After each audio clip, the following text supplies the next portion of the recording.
Your son isn't really yours, my mother-in-law, Patricia declared, waving a piece of paper triumphantly in my face. Her perfectly manicured nails gripped the DNA test results like a weapon. I'm taking him to my house where he belongs.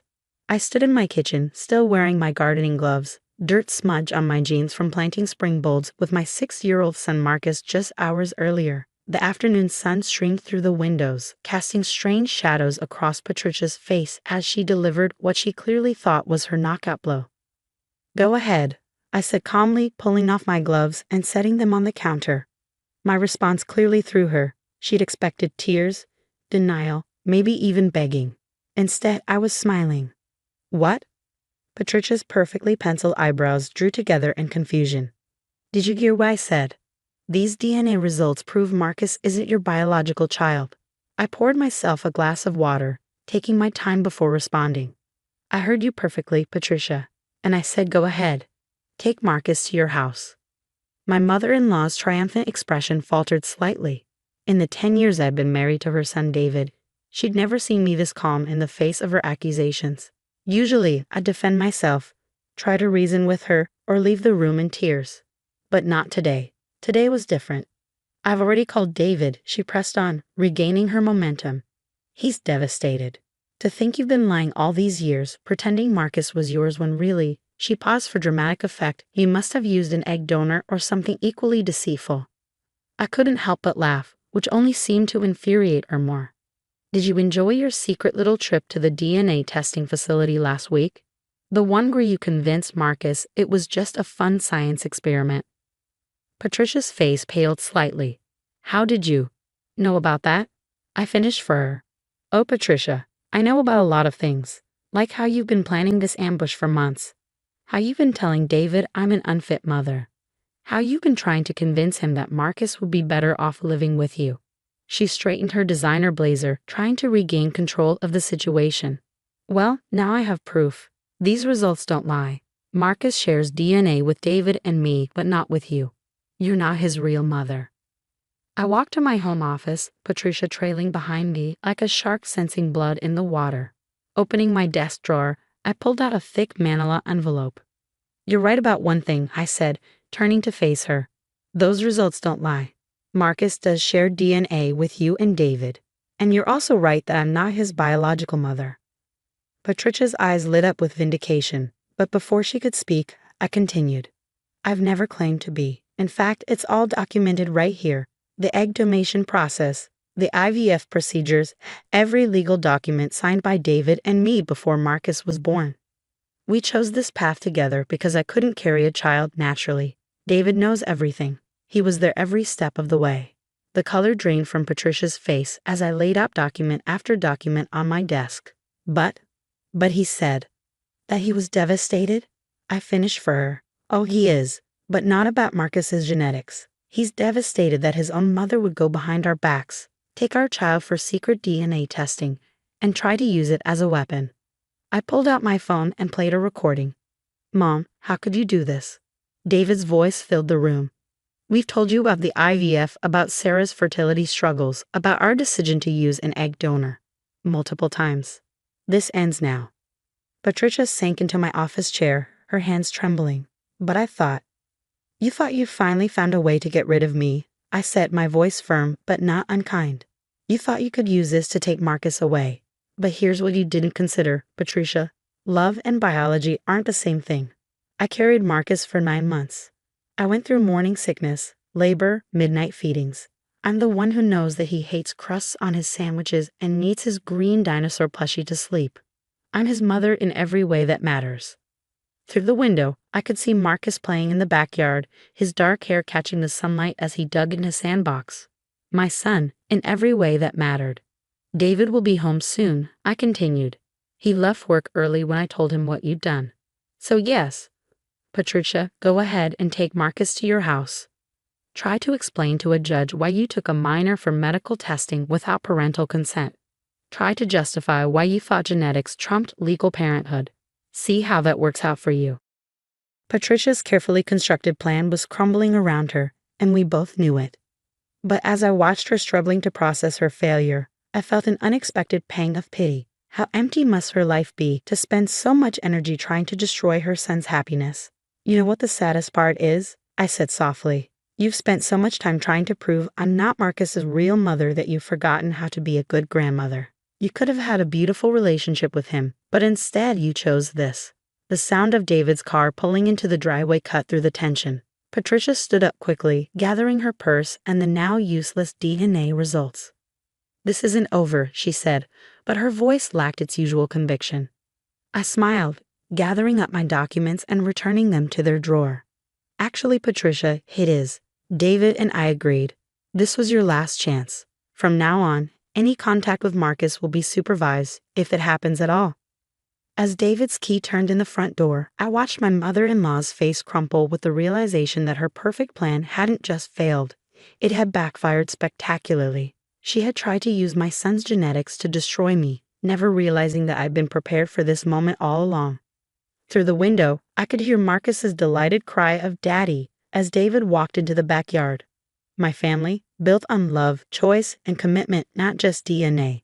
And no amount of genetic testing could ever change that. The weeks following Patricia's failed DNA ambush brought changes I hadn't expected. David, usually so hesitant to confront his mother, became my fiercest defender. He blocked her number after she spent 3 days sending manipulative messages about protecting her grandson's interests. I should have done this years ago, he said one evening as we watched Marcus building a Lego tower in the living room. Every time she attacked you, I told myself she just needed time to accept you. I was wrong. I squeezed his hand, remembering all the times I'd hidden my tears after Patricia's helpful suggestions about how I could be a better mother.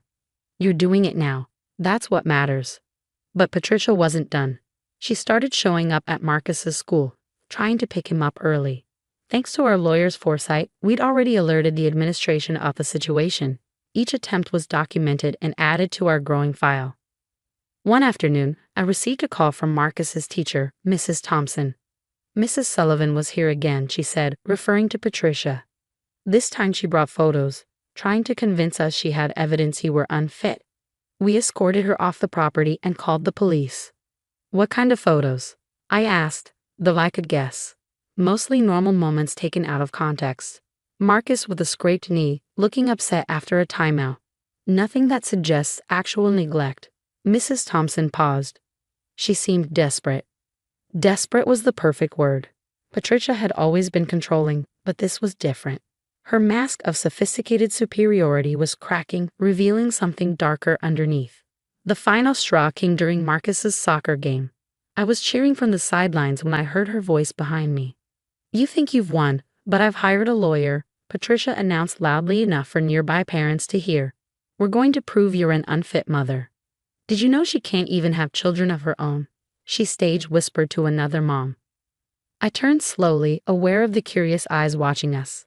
Patricia, this is Marcus's game. Don't do this here. Do what? Tell the truth. She pulled out her phone. I have videos of everything.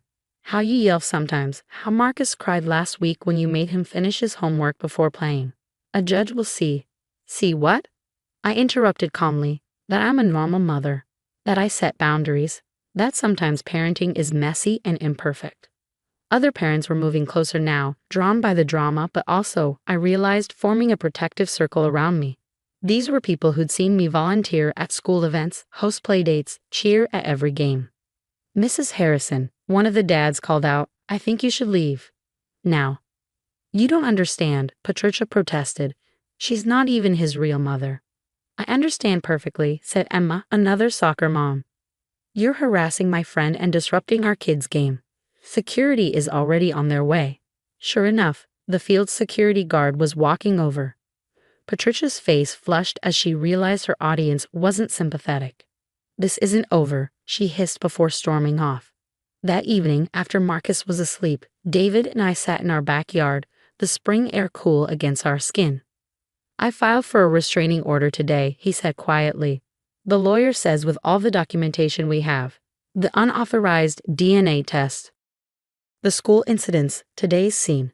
We should get it approved quickly. I leaned against his shoulder, feeling the tension of the past weeks finally start to release. How are you doing with all this? He was quiet for a moment. I keep thinking about when we first decided to use an egg donor. Remember how scared we were? Not about the genetics, but about whether we'd be good parents.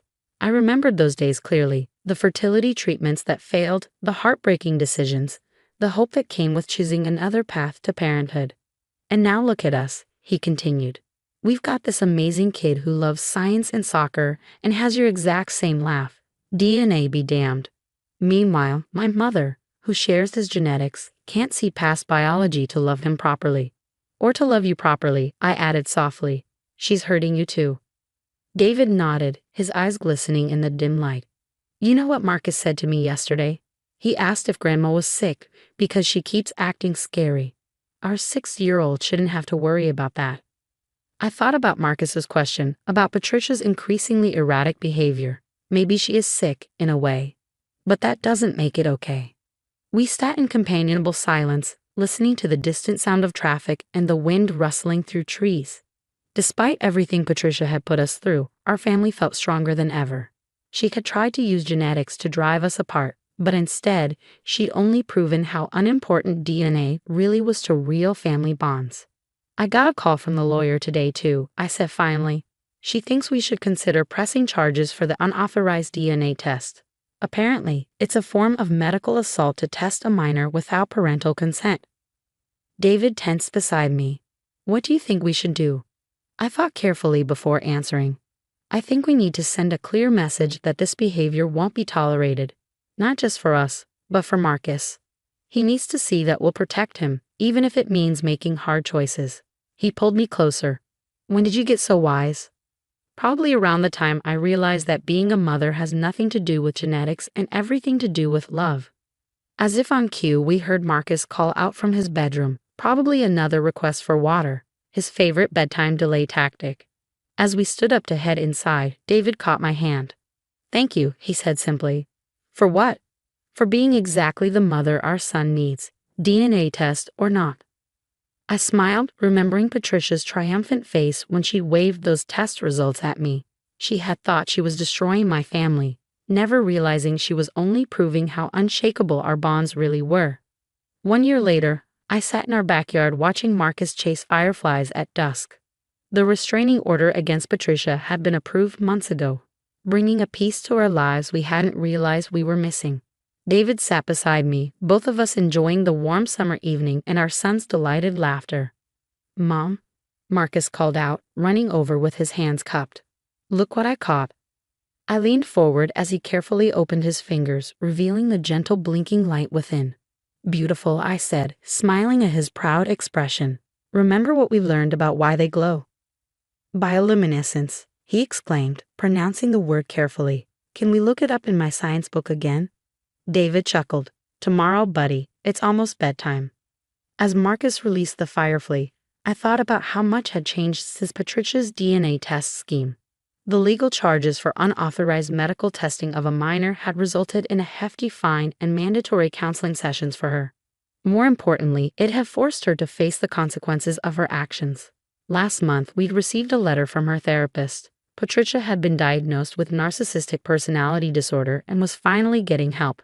While it didn't excuse her behavior, it helped explain the desperate need for control that had driven her to such extremes. Sarah? David's voice pulled me from my thoughts. Everything okay? I nodded, watching Marcus chase another firefly, just thinking about how sometimes the worst moments lead us to better places. He knew what I meant. After everything with Patricia, we'd started attending family therapy ourselves, learning to set healthier boundaries and communicate better. David had finally processed years of his mother's manipulation, understanding how it had affected his own parenting. Did I tell you what Marcus said at school yesterday? I asked, remembering the story his teacher had shared. They were discussing families in class, and someone mentioned that families had to share DNA to be real. Marcus stood up and said that wasn't true because love makes real families, not blood. David's eyes softened. He's pretty amazing, isn't he? He is, I agreed. And you know what? He got that wisdom from both of us, DNA or not. The doorbell rang, interrupting our moment. It was Emma from the soccer team, dropping off some forms for the upcoming season. As we chatted, she mentioned that she'd run into Patricia at the grocery store. She actually apologized, Emma said, sounding surprised, for making a scene at the game last year. said she was getting help now. After Emma left, David and I discussed this new development. We'd received similar reports from other parents. Patricia making amends, acknowledging her behavior had been wrong. While we weren't ready to lift the restraining order, it was encouraging to see her taking responsibility. Maybe someday, David said thoughtfully, watching Marcus head inside for bedtime. Not now, but maybe someday she can have a relationship with him again. A healthy one. I squeezed his hand, understanding the mix of hope and caution in his voice. One day at a time. Later that night, after tucking Marcus in with his beloved green dinosaur plushie, I found David in our home office, looking at old family photos. He held up one from the day we brought Marcus home from the hospital. "Look at your face here," he said softly. "That's pure love. That's what makes a mother, not some DNA test." I sat beside him, remembering that day, the overwhelming joy, the fierce protectiveness, the absolute certainty that this was my son, regardless of genetics. "You know what's funny?" I said, flipping through more photos. Patricia tried to use that test to prove I wasn't Marcus's real mother. But all she did was prove that biology means nothing compared to real love. David nodded, pulling out another photo, this one of Marcus and me gardening together, both of us covered in dirt and laughing. "I've learned so much from you about what family really means. Thank you for showing me that love is a choice we make every day." As we got ready for bed that night, I heard Marcus call out from his room. "Mom, can you come here?" I found him sitting up in bed, clutching his dinosaur. "What's wrong, sweetheart?" "I made you something at school today," he said, pulling a folded paper from under his pillow. "It's for Mother's Day, but I want to give it to you now." The paper revealed a carefully drawn family portrait, David, Marcus, and me, surrounded by a huge red heart. Across the top, in his best 7-year-old handwriting, he'd written, "Love makes a family." I hugged him tight, feeling tears prick at my eyes. Patricia's DNA test had tried to prove I wasn't Marcus's mother, but this crayon drawing proved everything that really mattered. In the end, she had failed to understand the most basic truth, that motherhood isn't determined by genetics, but by love, choice, and dedication. As I kissed Marcus goodnight and turned out his light, I felt a deep sense of peace. We had weathered Patricia's storm and emerged stronger, our bonds reinforced by the very attack meant to break them. Our family's foundation wasn't built on DNA, but on something far more powerful, the daily choice to love, protect, and cherish each other, no matter what.